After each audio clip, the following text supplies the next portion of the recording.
ઘરમાં એક anchor person હોય છે જે ઘરના સભ્યોને જોડી રાખે છે. ઘરનું દરેક સભ્ય પોતાનું ફ્રસ્ટ્રેશન એ વ્યક્તિ પર ઠાલવ્યા કરે છે અને એ વ્યક્તિ ચૂપચાપ બધું જ એબ્ઝોર્બ કરી લે છે. એ વ્યક્તિ સતત બધા વચ્ચે સમાધાન કરવાનો અને સુમેળ સ્થાપવાનો પ્રયત્ન કરતી રહે છે.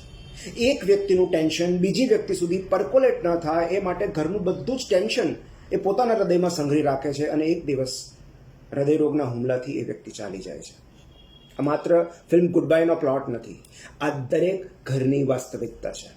એ એન્કર પર્સન કોઈ પણ હોઈ શકે છે, દાદા, દાદી, પપ્પા, દીકરો કે દીકરી, પણ સામાન્ય રીતે આ એન્કર પર્સન મમ્મી હોય છે. એ બધાના ઈગોને સાચવે છે, બધાના ટેન્ટ્રમ્સ સહન કરે છે, ઘરના ઝઘડા શાંત કરાવે છે, ઘરના કોઈ બે સભ્ય વચ્ચે ચાલતા શીત યુદ્ધમાં મધ્યસ્થી જેવું કામ કરે છે. બેઝિકલી એ દૂત જેવું કામ કરે છે, વાટાઘાટો કરે છે, વ્યવહાર સાચવે છે, ઘરમાં અવારનવાર સર્જાતા તંગ વાતાવરણને હળવું રાખવાનો પ્રયત્ન કરે છે. એટલું જ નહીં, દરેકની એનિવર્સરી યાદ રાખવાનું, દરેકને બર્થડે વિશ કરવાનું, લગ્નના દરેક આમંત્રણમાં ચાંદલો પહોંચાડવાનું, રિસાયેલાને મનાવવાનું, ડિનર ટેબલ પર બધાને એક સાથે ભેગા કરવાનું, દરેકને ભાવતું હોય એવું બનાવવાનું, કોઈને ન ભાવે તો તાત્કાલિક બીજું કંઈક સ્પેશિયલ બનાવી દેવાનું. બસ આવા જ બધા કામો હોય છે એક એન્કરના. પણ એક દિવસ જ્યારે એ અચાનક ચાલી જાય છે ત્યારે ઘરમાં સન્નાટો છવાઈ જાય છે.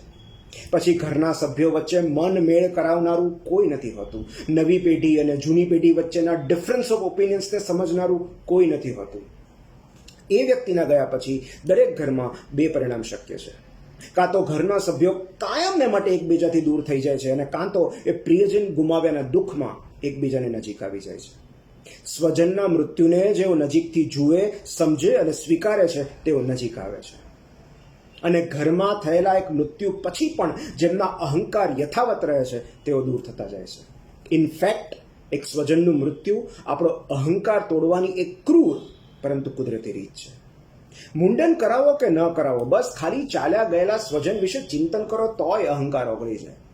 દરેક પ્રિયજનનું અવસાન હકીકતમાં આપણા મૃત્યુને નજીકથી જોવા અને સમજવાનો અવસર છે. કુદરતની એક વોર્નિંગ છે કે હજુ સમય છે, સુધરી જાઓ. સ્ટ્રાઇક ફિલોસોફીમાં એક સુંદર શબ્દ છે મેમેન્ટો મોરી, જેના પર મેં આખું ચેપ્ટર લખ્યું છે મારા પુસ્તક એને મૃત્યુ ન કહોમાં.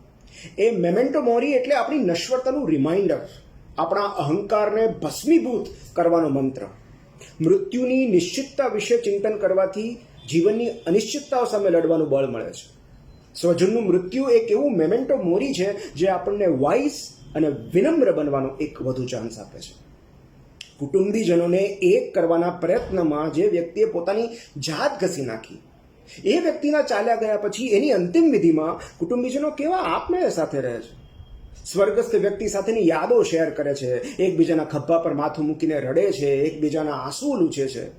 લાખ મતભેદ હોવા છતાં એકબીજાને ગળે મળે છે. પણ કમનસીબે એ વ્યક્તિ જ ત્યારે હાજર નથી હોતી જે આ બધું જોવા માટે જીવી રહી હતી, જે ઈચ્છતી હતી કે એક છત નીચે બધા હળીમળીને સાથે રહે, એકબીજા પ્રત્યેની ફરિયાદો અને કડવાશો ભૂલીને પૂર્વગ્રહો વગર એકબીજા સાથે વાત કરે, એકબીજાને ટોન્ટ કે મેણા માર્યા વગર, એકબીજાની વાત કાપ્યા વગર, એકબીજાને સંભળાવી દીધા વગર કે દાઢમાંથી બોલ્યા વગર પણ સાથે રહેવું શક્ય છે.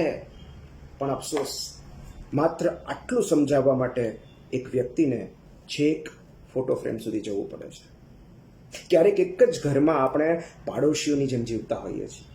ક્યારેક એક જ ઘરમાં નાના નાના અનેક પેટા ઘર હોય છે. લિવિંગ રૂમ અને બેડરૂમ વચ્ચેની દિવાલ એટલી પણ એક્સટેન્ડ ન થવી જોઈએ કે એક જ ઘરના સભ્યો પાડોશી બની જાય. એ દિવાલ તોડવાનો હજુ સમય છે. કોઈ પ્રિયજનની વિદાય થાય ત્યાં સુધી રાહ જોવાની જરૂર નથી.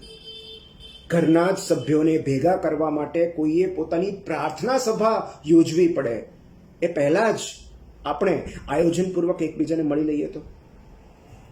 આખી કથાનો સાર બસ એટલો જ છે કે ઘરમાં રહેલું એન્કર પર્સન આપણી પાસે ગુડ બાય કહેવાની ફરજ પાડે એ પહેલાં આપણે તેને એક તક આપવાની છે કે એ આપણને વેલકમ હોમ કહી શકે.